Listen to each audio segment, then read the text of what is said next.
All right, everyone, put your hands together for Stephen, our last speaker of the evening.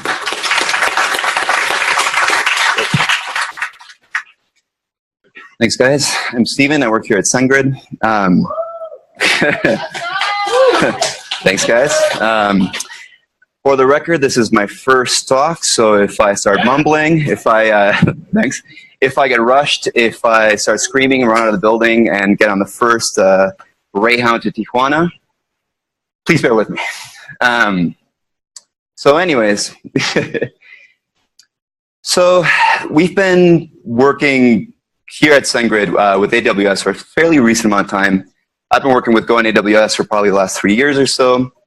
And part of the work that I've been doing here has been working with our migration to a cloud platform. So right now we run in a hybrid cloud and on-prem platform. And as part of that, obviously, like one of the things that can make a migration a little bit more painless is when you're dealing with more managed services. Now, that couples you tightly to a certain deployment, but and it's also more expensive. However, it's a much easier path and a much more robust path to get into the cloud. And then once you're in the cloud, then you can start worrying about cost optimizations from that point onwards. So what I'd like to really get into today is how do we get a serverless app in AWS? How does our code also look idiomatic? How does it read naturally to any given Gopher? How easy is it to develop on? How easy is it to maintain? And basically, how lightly coupled is it to our deployment architecture? Because since we know that the route we're going to right now is very costly, and we know that someday we'd like it to be less costly, ideally that transition path will be a lot easier. So in the way that I'd like to talk about this is with a little story. Let's say we want to create, like a lightweight API. This is actually somewhat reminiscent of the storage interface that I think we had in the first talk. Basically, we just want to have like a, set, get, and delete method. We basically want to have a simple TTL. We want our objects to be like, say maybe like persist for a day, maybe a couple days. After that, they're gone. And, we want it to be in the cloud. So since we're using AWS, the services we're going to be using is API Gateway. It's going to handle like the HTTP side of things. It's going to trigger a Lambda function, which is effectively a container, for those of you who aren't familiar. And then our storage layer is going to be S3. We can leverage things in S3, which are like the object lifecycle, through which we can do things like, we can delete the object. We can even store it into Glacier or something, like a more cost-effective solution. So it gives us a little bit of flexibility. All right, so now that we have our problem, let's start writing some code. So earlier this year, I want to say it was like mid-January or so, like AWS finally introduced like Go support, native Go support. Before that, there were some like JavaScript, node shims that you could run, to help you out. So with that, I think a lot of us, or at least I certainly was expecting a little bit of like a standard, like net HTTP interface I would be working with. Turns out that's not exactly the case. And it turns out there's a few peculiarities to the way that you actually deal with a Lambda event. For reasons, like an object having to be JSON encodable, which notably an HTTP request object itself isn't, although you can encode things into it. We actually can't just use a standard library. So we actually have to use this like API Gateway proxy request and proxy response objects. There's also some like handler semantic things which aren't super intuitive. The actual handler interface is fairly flexible. There's actually a lot of reflection going on behind the scenes. This is just an example of what our particular handler is going to look like with these two typed objects. So using this typed object in our super simple POC, we basically have a switch, a switch statement. We're just like, going through and say, oh, okay, somebody posted a file. We're going to store that. So wants to retrieve it. It's fairly self-explanatory. But, one thing we do already, like early on, we say, okay, like we don't want to like persist this like a very, very domain-specific object all the way through. So we're trying to start to decouple the code a little bit. And so, so we like this, sub-function only sees data as a string. It doesn't worry about the fact that, it's actually like above it, it's actually coming from an, API proxy gateway request. That being said, once we get to testing, things get a little bit hairy. So now we're starting to mock all these objects out, and we can only get so much testing in because ultimately there's no good ways of locking these things in memory, and we're kind of hosed. But it's a POC, so that's fine. So what do we have to do? In this particular case, we decided to use Terraform, which is a cloud agnostic tool to deploy infrastructure. It's the whole space of infrastructure as code is super hairy, but I think this is the best solution currently out there. Not necessarily saying much, but it's the best solution currently out there. Anyways, it actually works fairly well. We can deploy like all of our code and infrastructure in 33 seconds, like for a cold start. It only takes about 20 seconds on a subsequent deploy. And after that, we can just use a girdle curl and to start testing our endpoint. That being said, 30 seconds between the time that I write code to the time that I test code, that's too long for me. I want to just do leader T and just have them go run my tests for me and be done with it. So what can we do? Well, Atlassian a while back had this project called LocalStack that has since moved on to be independent. But basically, it's a whole series of fakes that you can run locally as Docker containers for S3, Dynamo, Kinesis, API Gateway, a whole slew of different services. And this could be a good fit. This might help out our use case. That being said, now we're running into just how we were having Terraform trying to manage the reason we used Terraform was to make our deployments easy. Now we have to have the exact same deployments locally, but at least as of right now, we can't use Terraform to do it, which means super convoluted bin scripts at the worst. Maybe a fairly long and complex Go binary of its own to actually build this out for us. And to be quite frankly, it's starting to be more work than the original app. So what could we do better? What's the way that we can get around this? So what if instead of thinking about how do we test the thing that we have, what if we think about what is the Go code that we'd like to be writing? What is the Go code that we'd like to be reading and using? So as we all know, HTTP is kind of, it's certainly one of the golden standards of the standard library, at least in my opinion. And everyone knows at this point how to write an HTTP server, although we probably learned a little bit tonight. We also all know how to test HTTP servers in Go. There's a great HTTP test package. I'm guessing probably most everyone here is familiar with it. And also we can abstract the fact that we're running on S3 store. So now we can have abstraction at both ends, right? We can have, let's just pretend like we're having HTTP on one end. Let's abstract the store. And now we're basically just writing normal idiomatic Go that doesn't know or care that we're running on a Lambda. It doesn't know that we're storing our objects in S3. So when we first started, POC code, everything's in package main, great practice. But let's make this a bit more readable. Let's make this approachable to people who've been working with Go for a while, right? Okay, we've got our CMD package. This is where we're creating our binaries. We've got our internal package. This is, we're basically not exporting anything out. This is just where we're, defining all the functionality that we're going to need. I do want to point out basically the store.go local store and S3 store, and this is basically abstracting out our storage functions, right? Dependency injection, I suppose. So now we have a server object, and this all looks fairly standard, right? We just have we're using the Go Muxer. We've defined our own store interface, which is fairly straightforward key value. And running the server looks super familiar, right? We're just defining our routes. HTTP listen and serve. It's good to go.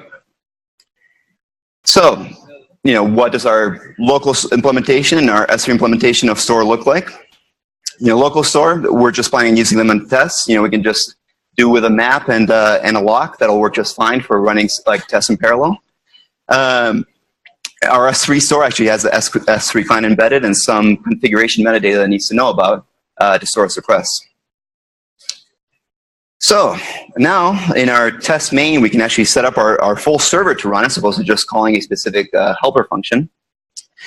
And this page is calling a server. Nothing particularly strange about this. And our actual tests are just using the HTTP standard library, HTTP post. So now we're actually calling this the way that our customers would call this. There's obviously some details aren't being tested directly, but that being said, we're still getting to leverage a lot of it. If we were to have middleware, if we were to have specific error codes we're trying to test, now we can leverage that whole thing from the HTTP call onwards. So this is great. Like so far, this all looks nice. But how does this translate to the fact that we are in fact ultimately running on a Lambda? Well, the nice thing is because we do have a structured object being provided to us by the library. We can do the translation by hand. To be honest, that's how I started. Then I found out about this package, which is actually kind of handy, which is AWS Labs, like a Lambda Go Proxy. And the nice thing, it has like basically adapters for a lot of like the very common like Go HTTP frameworks from GorillaMox, Jingonic, Gochi, even standard HTTP. So now we have that, and also just to go back a couple slides. Oh, sorry, well, that was farther back than I thought. So anyways, we're actually, we have two binaries here being created. We've got an HTTP like under CMD, and we also have Lambda under CMD. So we're basically creating two different binaries. We're creating one to just run a native HTTP server, and another one to run a Lambda server. So how does this adapter look like? So basically, we expose the router in our actual server like a package. In this case, the toy package of the server object exposes the router. And then by using this chai adapter .new, we create a new router that's to be used with with the API proxy gateway request. And then this is what a handler looks like now. So basically, we've created a very thin wrapper at the main level of the Lambda package, and that's the only part in our code that currently cares about API proxy gateway requests, which is a mouthful every time I say it. So what are other upsides, right? Now the fact that we've got two binaries, I can actually run this locally. I can, obviously ideally we would catch every single edge case in our unit test, but that is impossible. So, now we can actually run this locally, and we can actually do a whole bunch of edge testing and figure out what a test case should be before, instead of trying to just magically predict them all out of thin air. And as you can see, running in 20 milliseconds is a lot better than running 30 seconds and then having an extra a few extra network hops in between you and AWS API gateway. So so far I feel good about this, but could we do better? Is there any way that we could abstract even more? Well, turns out we might be able to. So fairly recently, Google just open sourced the Go Cloud project. And to be fair, it's fairly it's fairly nascent project. There's still a lot of work to be done, as there's not a ton of drivers, as they call it, currently supported. By drivers, I mean specifically the providers of the interfaces. Right now, it's mostly like Google Cloud Platform and AWS. But there are abstractions for things like buckets, basically just being blob storage. There's an abstraction for tables in terms of DynamoDB and Bigtable. I think one or two more. Things to be wary is that this is a very limited subset, because obviously it can only operate on the join of the two domains. It can it can't do more than that. So for example, we've got this bucket interface, which, as you can see, it's actually, there's one method here that I didn't mention, but at any rate, that means there's 4 methods on this object, whereas if you actually looked at the S3 interface, I think there's a couple hundred. So if you're doing anything highly domain specific, this may not be the package for you. However, in our use case, it's perfect. This is basically the interface I previously defined. So what does our structure look now? It's basically the same as before, but there's actually 3 files that we got to delete. We got to forego our original storage interface.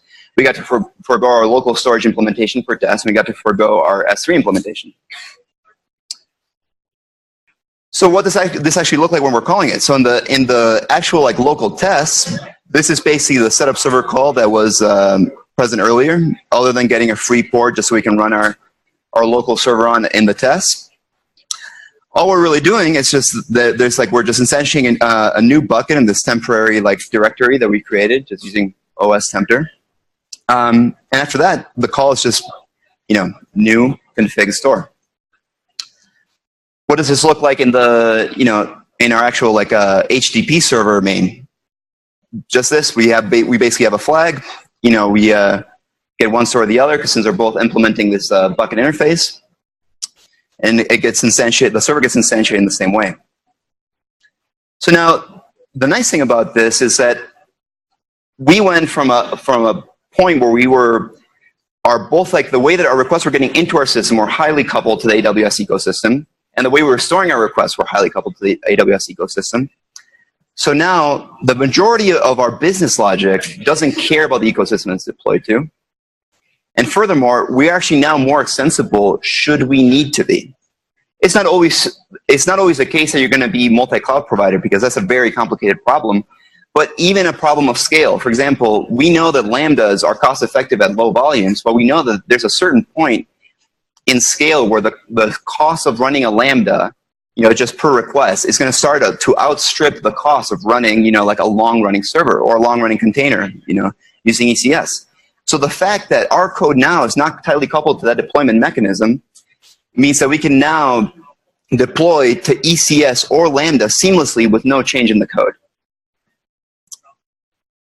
So, to summarize, well, I guess I mostly said most of it, but we know that we went from from that really early stage all the way to full abstraction. And the nice thing is that along the way, our code didn't get more obtuse. It actually became clear. It actually became more readable to a new engineer that we're trying to on-ramp, to to your peer that's code reviewing your code that maybe hasn't had his hands in the project for as long as you have had.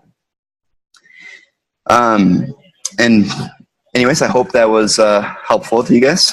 If there's any questions, I think this is the Do we time. have any questions? Just put your hand up. Yes. That was meeting speed running. So you mentioned that you had some issues testing the actual Lambda handler functions. Yes. I've dabbled with that a little bit, and I don't think I've experienced that. Can you kind of elaborate on what kind of issues you've actually had testing this? Are you talking about testing them directly, testing the handler? So I can definitely mock a request, right? But the problem is that I can't. It's harder.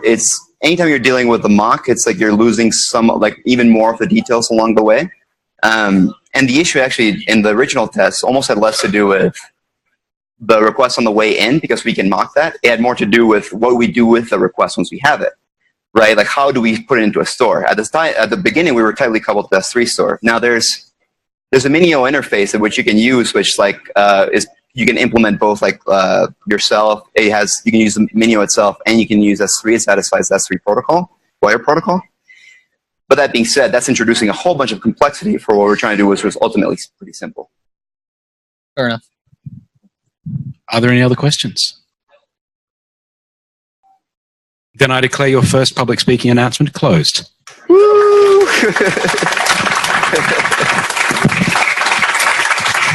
All right. So thank you, everyone, for bearing with us. I know it's hot in here. Consider it character building. I have 2 questions. First question is, what is happening tomorrow? At what time is Gophercon happening tomorrow? No prize for him. Especially no. Someone said 9 o'clock. So don't you know that breakfast is the most important meal of the day, and that occurs at 8 o'clock. So 8 o'clock in Denver Convention Center. A catered breakfast on the conference, and yes, 9 o'clock sharp for our first talk with Caviar. So, Number 2, thank you to everyone for coming along. Thank you very much for SendGrid, Bitly, and all our other sponsors for making this happen tonight. Like, this is the 5th year in a row that they've rolled out the carpet for us. So thank you to everyone. Good night. So there is a bit of extra food. If anybody wants to take some, you're more than welcome. And let's give a round of applause for Dave, our MC.